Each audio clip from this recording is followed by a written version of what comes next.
So this is an absolute beast. You should have seen me lugging it. It weighs, I think, every bit 35 kilos, heavier than a suitcase. And I walked with it about 50 yards like this. But I'm now going to put it on the turntable.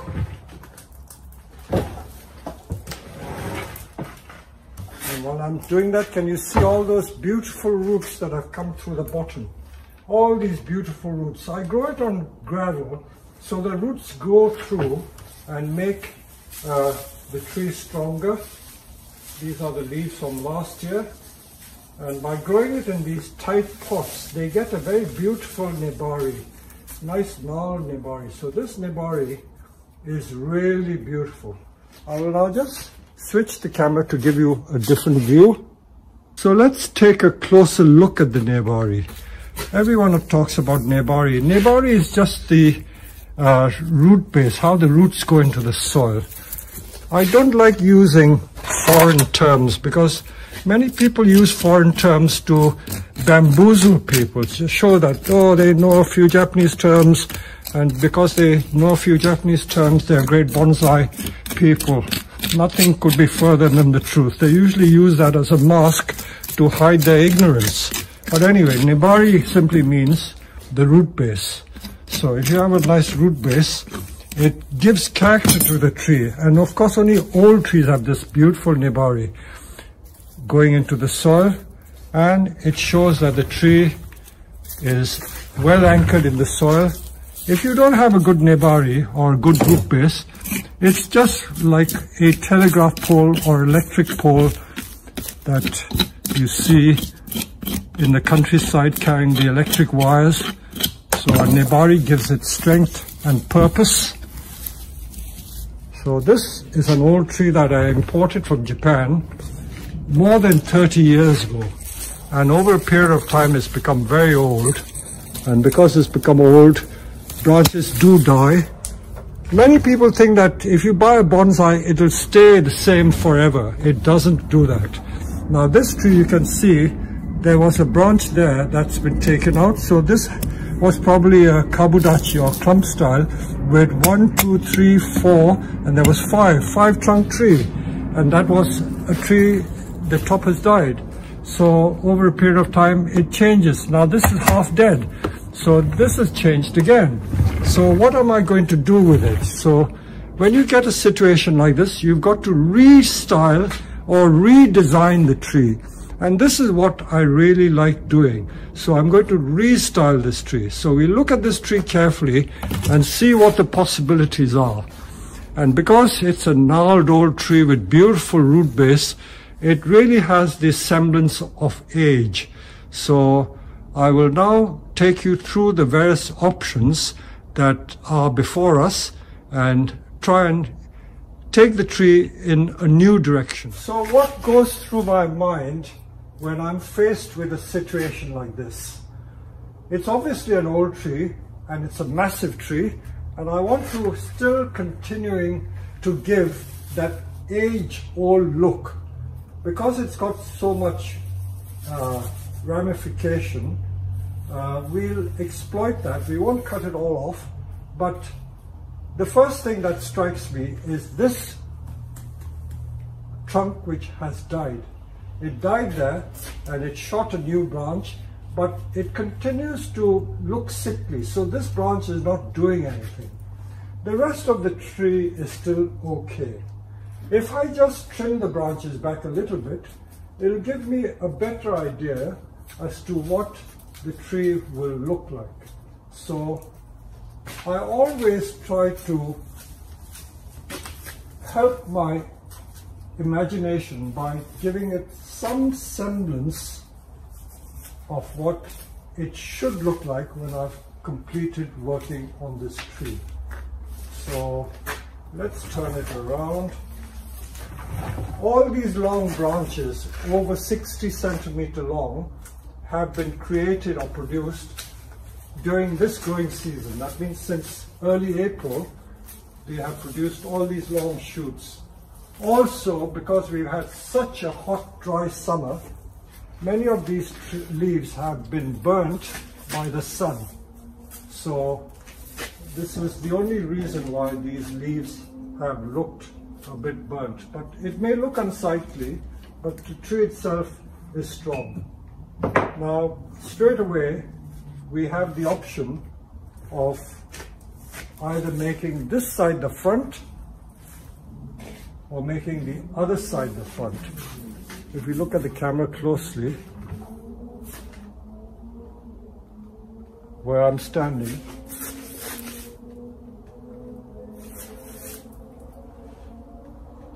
the camera doesn't give a good view, but I can assure you that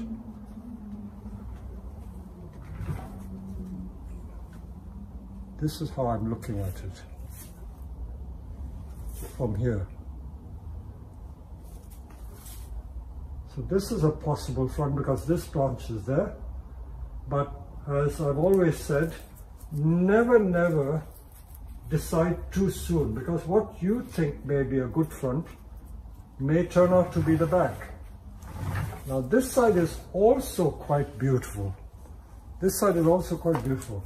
Added to which, this main trunk, the taller trunk, is leaning slightly here. So this could be a front because it's leaning towards us. So this could be a possible front as well.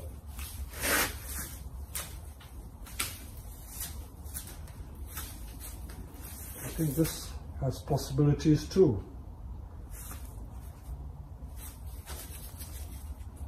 But the ugly thing is this trunk here, which is doing nothing.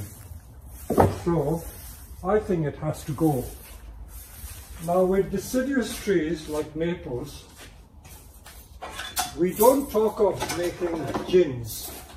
Gins only work with evergreen trees like yews, junipers, pines.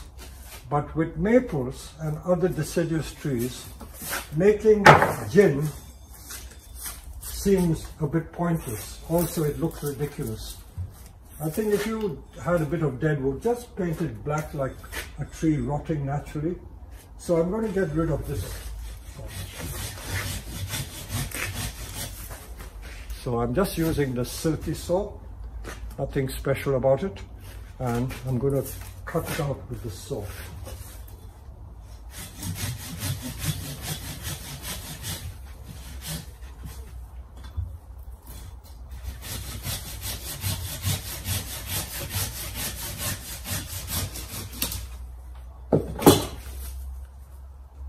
I'm looking at the center. Many of you may have read about verticillium disease. I'm not a plant pathologist, but I would think that it could be some form of rotting. Also, if you care to look at the rings or freeze your video and count the rings, the lines are so close. There must be about 40 to 60 rings. Very hard to tell, but I will look at it closely and count the rings. So this thick branch is quite old. So I've got rid of that. Let's throw it away. And we're left with this stump here. I could just let it rot naturally if I wish to.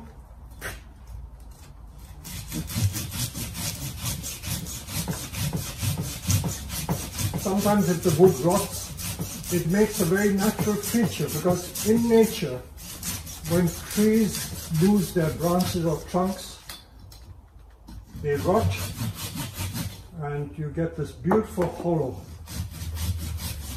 that looks very natural. If you remember, I have a maple called the elephant's foot, and that's completely hollow. Now, having removed that, it doesn't look odd at all.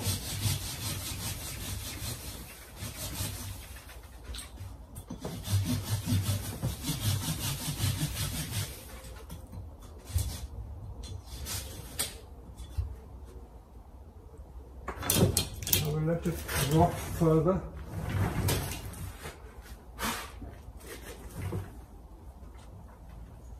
So that's only a very rough cut. I'm not bothered about the finishing touches because it will rot in time and the rotting will be more natural.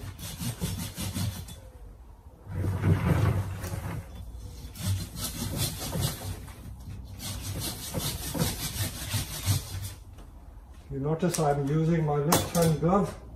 I'm always wary when I use these silky saws. They're ever so sharp and very dangerous. Okay, so although I sometimes say there's no point sealing it, but because it's such a big cut, I am going to seal it just to be on the safe side. Because whenever you make a cut, moisture gets lost from it, and if you lose moisture, the entire tree could die, or just that branch could die. So I'm just sealing it. This, by the way, in case you want to know what it is, it's a European product called lac balsam. It's not that easy to get, but I swear by it. I love it. It's better than many of those other cut pastes that are made in Japan. They all are very effective, but everyone has their own particular preferences, and I prefer to use this. Now, simply cutting that out has made the tree look more interesting. Turn it all around. I must say that I'm looking at the video. The video doesn't do the tree justice. When you look at it in real life or in real time, it is much more impressive. It really looks like a big tree. Simply cutting that out, I've changed the shape a bit. I can bring this a bit lower. And for that I will use quite a thick piece of wire. You don't wire maples, but if you wire it very gently and don't leave too many marks, it does work.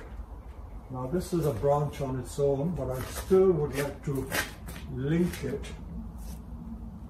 No, I can just link it on itself, because I'm just going to do a very, very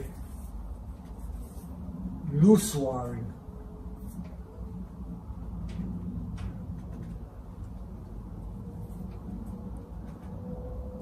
Or I could just take it around the trunk to anchor it, because it's only going to be loose.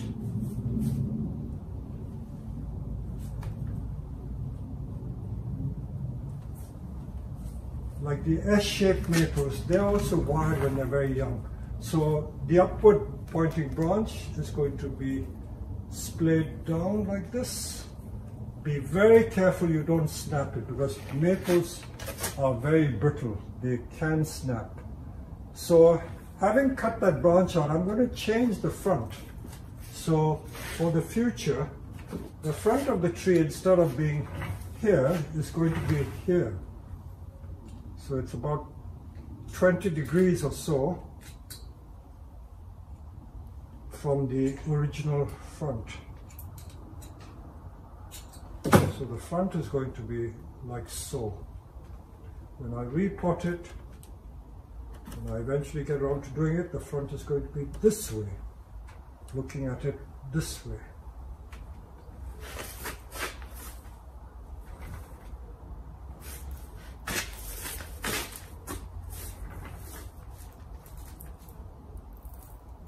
In fact, it's such an interesting tree. If you have a big drum pot, you get away with all sorts of defects. And I think that is really all I need to do. I will just trim the ends a bit to stimulate more ramification. Ramification comes simply by constantly taking the ends out, but by doing that, you will cause more buds to break. So there's nothing special about making ramification. Just by pruning the ends, you stimulate growth further back. That's all there is to ramification.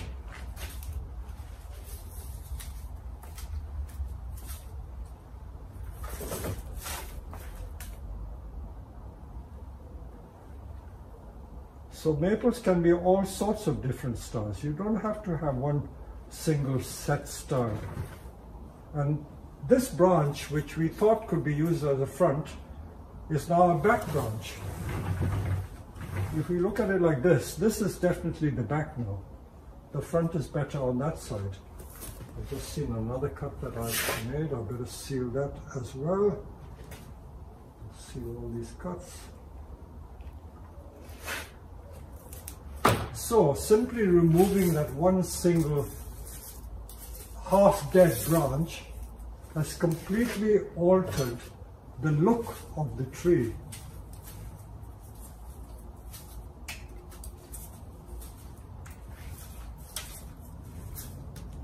For those of you who understand Hindi, when I used to go and demonstrate in India, I'm sure there are some Indian viewers, everyone used to say, Badal shakal ho gaya.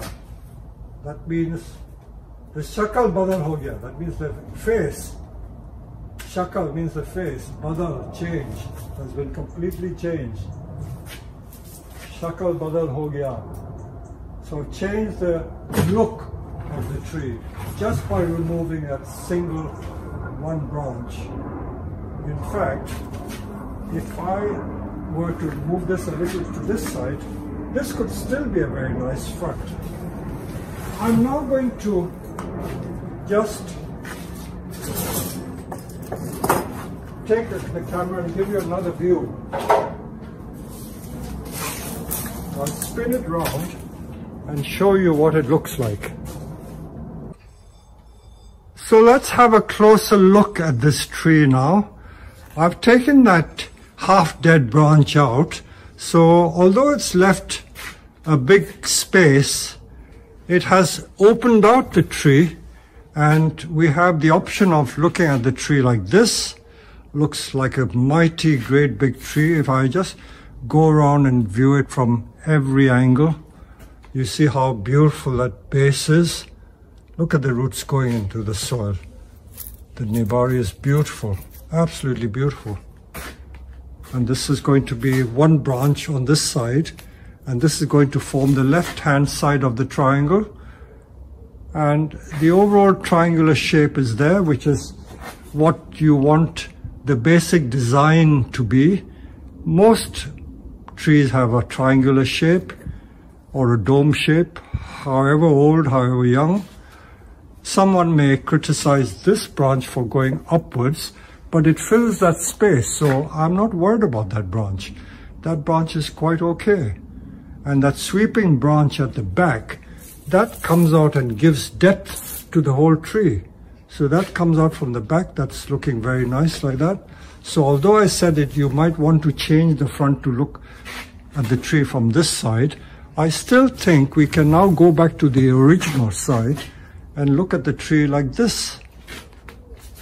So once the dome is established and more branches to the left, it's going to be a beautiful tree. So that's all I need to do with this one. So that was easy, just removing that dead trunk. The whole tree has taken on a new look and a new dimension. This bit on the right hand side could do with a little dome here, because at the moment it's very flat. If it was more domed shape, that would look nicer. So for the time being, that's all I wish to do. You could tighten it up a little bit if we wanted to. In fact, I will do it to create more of the dome. If I take this back, I know that there's a lot of ramification there. If I take all these shoots back, so you get more of a triangle forming there.